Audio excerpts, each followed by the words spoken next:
4-5 प्लेटें हैं इस टाइम हमारे पास, पतीली कोई भी नहीं है कि अल्लाह ताला हमें घर देगा तो हम जिसमें पका सकेंगे। इस टाइम खाने के पैसे नहीं हैं तो मैं अपने बर्तन कहाँ से लेके आऊँगी। बस सो जाते हैं रात को, उधर चले सामने पार्क में चले, दिन सारा इधर होते हैं क्योंकि दिन को धूप आ जाती है, वहाँ पे हम लोग इधर आ जाते हैं। फिर तो सड़क पे भी दुनिया नहीं जीने दे रही। बिस्मिल्लाहिर्रहमानिर्रहीम, अस्सलाम वालेकुम। नए पाकिस्तान नेशनल टीवी के साथ मैं हूँ आपकी होस्ट सईदा गुल बतूल। नाज़रीन, आज हम आपको एक ऐसी फैमिली से मिलवाएंगे जो कि कोरोना की वजह से बेघर हो गए। नाज़रीन, ये फैमिली जो है 1 महीने से पुल के नीचे रह रही है। पहले ये लोग किराए के मकान पर रहते थे, हर महीने मकान का किराया 5000 देते थे। नौकरी ना होने की वजह से मालिक मकान ने उनको घर से बेघर कर दिया और अब वो यहाँ पर रहने पर मजबूर हैं। कहाँ गए वो हुकूमत के वादे, कहाँ गए वो वज़ीर आज़म इमरान खान के वादे, 50 लाख घर और 1 करोड़ आवाम को नौकरियाँ देने के वादे, सब वादे हवा में उड़ा दिए गए। तो नाज़रीन, आइए इस फैमिली की तरफ चलते हैं और इनकी कहानी इन्हीं की ज़ुबानी सुनते हैं। अस्सलाम वालेकुम। वालेकुम सलाम। क्या नाम है आपका? हिना। आपका? शहजाद। आपके 2 बच्चे हैं। कब से रह रहे हैं आप लोग यहाँ पर? 1 महीना 10 दिन हो गए हैं। 25वें रोज़े के इधर आए हुए हैं। आपके शौहर क्या करते हैं? क्या करते हैं आप? मैं रिक्शा चलाता था, पहले पिंडी के स्टैंड पे काम करता, लारी अड्डे रावलपिंडी के स्टैंड पे, जो कि लॉकडाउन की वजह से बसें आना जाना बंद हुई, सवारी वगैरह आती जाती नहीं थी, उसकी वजह से ज़रा कुछ नहीं हुआ। फिर मकान खाली हुआ, मेरा किराया नहीं था मुझे देने के लिए, घरों के लिए, बच्चों के लिए भी नहीं था सिस्टम। फिर सामान लेके मैं इधर आ गया हूँ, सड़क पे सामान रखा हुआ है। और कितनी देर होगी यहाँ पर आए हुए आप? इधर मैं 25वें रोज़े को 24वें रोज़े को आया हूँ मैं इधर। पूरी फैमिली आप लोग यहाँ शिफ्ट हो गए सामान लेके? हाँ जी, सामान लेके तो शिफ्ट हुए हैं। तो किस तरह गुजारा कर रहे हैं आप लोग यहाँ पे? बस वो मेरा दोस्त है एक रिक्शे वाला, वो थोड़ी देर के लिए रिक्शा देता है, उस पर मैं एक बेरा लगा लेता हूँ जिसमें 300-350-400 बन जाता है, तो अपना गुजारा कर लेते हैं। इसमें खाना वगैरह आ जाता है। अगर वो ना आए तो फिर वो किसी से 100-50 लेना पड़ता है। इधर कई लोग हैं, हमें दे देते हैं, हमारा गुजारा चल जाता है। कब्रिस्तान में आते हैं लोग, तो जिसको कोई बताए कि भाई ये माड़े लोग हैं, कमज़ोर हैं, इनके पास नहीं है, वो 100-200 रुपये मेरे बच्चों को दे देते हैं, तो उससे हम गुजारा कर लेते हैं। अच्छा, तो हुकूमत ने अभी तक कोई आपकी मदद नहीं की? नहीं, गवर्नमेंट की तरफ से कोई भी रिलीफ नहीं हुआ। गवर्नमेंट की तरफ से कोई बंदा नहीं आया, किसी ने आपको राशन नहीं दिया? क्योंकि कोरोना की वजह से तो काफ़ी ज़्यादा लोग राशन तकसीम कर रहे, तो आप लोगों को राशन नहीं दिया गया? नहीं, ना राशन, ना वो 12,000 जो 12,000 मिल रहा था। मैंने कई मरतबा अपने ID कार्ड का नंबर दिया है, लेकिन कुछ भी नहीं मिला। लोगों को मिलते हैं पैसे, जिनकी सलाम दुआ है, तल्लक है, वो तल्लक के बिना पे पैसे ले रहे हैं, जिसका कोई नहीं है उसको पैसे नहीं मिल रहे। तो सारा दिन आप यहाँ पे रहते हैं? हाँ जी, 24 घंटे इधर रहते हैं हम।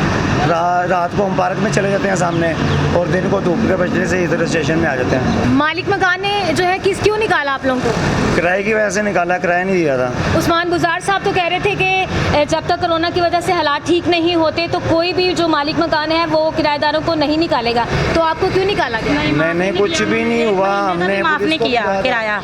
हमने पुलिस को भी कहा था भाई हमारा ये मसला हुआ है, उन्होंने कहा भाई कोई किसी का नहीं होता, अपना कमाओ खाओ, अगर नहीं है तो तुम मरो। जो यहाँ पे आपको किस तरह मुश्किलात का सामना करना पड़ता है? किन किन मुश्किलात का? लोग तंग करते होंगे, सिक्योरिटी गार्ड्स, पुलिस वाले? बहुत ज़्यादा पुलिस वाले सामान उठा के बाहर फेंक देते हैं, तो जब चले जाते हैं फिर हम अपना सामान अंदर ले आते हैं, फिर वो कोई ना कोई पुलिस वाले डाला आता है आगे सामान उठा के बाहर। हमारा काफ़ी सामान पुलिस वाले ले गए हैं, वॉशिंग मशीन थी और 4 थी, ऐसे लोग उठा के ले गए। इधर को बाकी सामान मेरा सामने पड़ा हुआ है, घर का काफ़ी सामान मेरा चोरी भी हो गया। इधर से बेड भी मेरा उठा के कोई ले गया, अब कुछ भी नहीं रहा मेरे पास, सिर्फ उठा के ले गया मेरा बेड का। बर्तन थे, पतीलियों का सेट था, लोहे के बर्तन थे, स्टील के थे, कुछ भी नहीं रहा।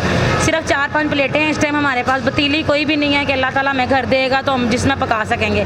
इस टाइम खाने के पैसे नहीं हैं तो मैं अपने बर्तन कहाँ से लेके आऊँगी। बस सो जाते हैं रात को, उधर चले सामने पार्क में चले, दिन सारा इधर होते हैं क्योंकि दिन को धूप आ जाती है, वहाँ पे हम लोग इधर आ जाते हैं। फिर तो यहाँ पे जीने नहीं देते, कभी कोई आता उठा के बाहर फेंक दे, कभी कोई, हम लोग किसी को कुछ नहीं कहते। सड़क पे भी दुनिया नहीं जीने दे रही। इनकी मदद करने की बजाय जो लोग इन्हें आके तंग करते हैं, इनका सामान चोरी करते हैं, इनका सामान उठाकर बाहर फेंक देते हैं। वो सामने पड़ा हुआ है सामान, आप भी देखें कि इतना सामान घर का होता तो नहीं है जितना है। मेरे पास पूरा बेड है, बेड भी है, वो ड्रेसिंग टेबल है, एक चीज़ रह गई है, फट्टा ही कोई उठा के ले गया। फट्टा आप लोगों ने क्या करना है? गद्दा छोड़ दिया, वो फ्रंट सीट उसकी छोड़ दिया, बैग छोड़ दिया, दरमियान में से फट्टा कोई ले गया उठा के। 2 बर्तनों को तोड़े थे, वो भी ले गया। वॉशिंग मशीन थी, स्टैंड वाला पंखा था, छत वाला पंखा था। अल्लाह ताला का शुक्र था, सारा कुछ था क्योंकि ये कमाते थे, अल्लाह ताला का शुक्र था, माशाल्लाह 1000-1500 की काम कर लेते थे।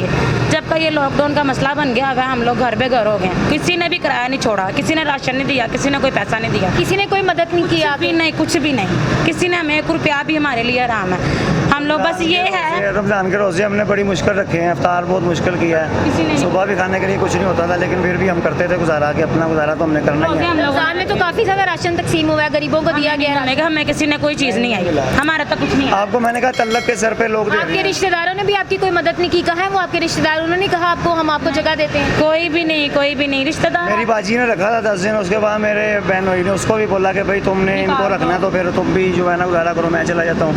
और बहन भाई मेरा उसके साथ झगड़ा करने लगा। बर्बाद होने दिया, हम लोग वहाँ से आ गए। हमने में भी किसी ने मदद नहीं की? नहीं, कोई भी नहीं, किसी ने भी नहीं। एक मेरा छोटा भाई है, वो अपना गुजारा करता है, और कोई है ही नहीं है। जब आप लोगों ने नहाना हो तब कैसे नहाते हैं? ये इधर वो उनकी है दुकानें हैं ना, गाड़ियाँ वगैरह ठीक करते हैं। कब्रिस्तान में वॉशरूम है, उधर ले वॉशरूम भी वहीं यूज़ करते हैं? हाँ जी, वॉशरूम आप देखें तो बस तो इतना गंदा है, उधर ही जाके बच्चों को भी नहला के आते, खुद भी किसी के घर नहीं जाते, हम लोग इधर ही रहते हैं। पीने का पानी भी नहीं आपको साफ मिल रहा होगा? नहीं, बस कभी कहीं से ले आते, कभी कहीं से। अच्छा, मुझे ये बताएं कि अब आप लोगों को किस चीज़ की ज़रूरत है? घर की ज़रूरत है, जॉब की ज़रूरत है, या रहने की जगह की ज़रूरत है? जॉब की और रहने की जगह की छत हमें मिल जाए हमारे बच्चे ये से। नाज़रीन देखें इनकी रहने की जगह, ये मेरे कैमरामैन अगर आपको दिखा सकते हैं तो ये दिखाएं ये किस तरह की जगह है। ये यहाँ पर रह रहे हैं, इनके बच्चे भी और ये लोग भी इस तरह के गंदी चादरों के ऊपर सोने पर मजबूर हैं। ये गंदी चादरों पर सोकर मुख्तलिफ किस्म की बीमारियां भी जन्म लेती हैं। नाज़रीन जो इनको देख रहे हैं, जो कि इनकी मदद करना चाह रहे हो, ये यहाँ पर मेट्रो स्टेशन के पुल के नीचे मौजूद है। यहाँ पर ये एक छोटी सी इन्होंने चादर यहाँ पे बिछाई हुई जहाँ पर ये रह रहे हैं। कोई भी इनकी मदद करना चाहता हो, नीचे इनका कॉन्टैक्ट नंबर चल रहा होगा, आप इनके कॉन्टैक्ट नंबर पर कॉल करके इनकी मदद कर सकते हैं। राशन भी इनको दे सकते हैं, और भी किसी किस्म की कोई भी मदद करना चाहें तो आप इस नंबर पर कॉन्टैक्ट कर सकते हैं। इसी के साथ अपनी होस्ट सईदा गुल बतूल को दे इजाज़त। अल्लाह हाफिज़।